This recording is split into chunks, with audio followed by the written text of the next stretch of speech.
நாட்டின் 78வது சுதந்திர தினத்தை ஒட்டி ராணிப்பேட்டை அரசு ஆண்கள் மேல்நிலைப் பள்ளியில் நடைபெற்ற சுதந்திர தின விழாவில் அந்த மாவட்டத்தின் ஆட்சியர் சந்திரகலா தேசிய கொடியேற்றி மரியாதை செலுத்தினார். இதுகுறித்த விவரங்களோடு இணைகிறார் செய்தியாளர் அருளரசன். கூடுதல் விவரம். கௌதமி, ராணிப்பேட்டை மாவட்டத்தில் 78வது சுதந்திர தினத்தை முன்னிட்டு மாவட்ட ஆட்சியர் சந்திரகலா தேசிய கொடியினை ஏற்றி வைத்து அணிவகுப்பு மரியாதையை ஏற்றுக்கொண்டார்.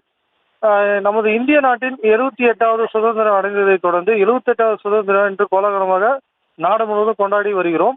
அதன்படி ராணிப்பேட்டை மாவட்டத்தில் 78வது சுதந்திர தின விழாவை முன்னிட்டு அரசு ஆண்கள் மேல்நிலைப் பள்ளி விளையாட்டு மைதானத்தில் மாவட்ட ஆட்சியர் சந்திரகலா மூவர்ண தேசிய கொடியினை ஏற்றி வைத்து மரியாதை செலுத்தினார்.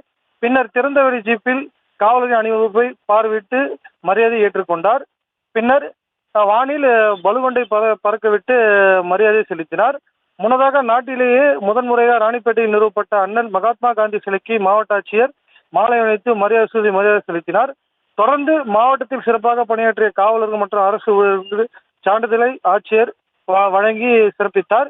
விழாவில் வேளாண்மைத்துறை, மாற்றுத்திறனாளர் நலத்துறை, சமூக நலத்துறை, சிறுபான்மை நலத்துறை, வருவாய்த்துறை, தோட்டக்கலைத்துறை உள்ளிட்ட துறைகளின் சார்பில் 55க்கும் மேற்பட்ட பயனாளிகளுக்கு 25 லட்சம் மதிப்பீட்டில் நலத்திட்ட உதவிகளை வழங்கினார். மேலும் விழாவில் விவரங்களுக்கு நன்றி அருளரசன். செய்திகளை உடனுக்குடனும் துல்லியமாகவும் தெரிந்து கொள்ள சப்ஸ்கிரைப் பண்ணுங்க.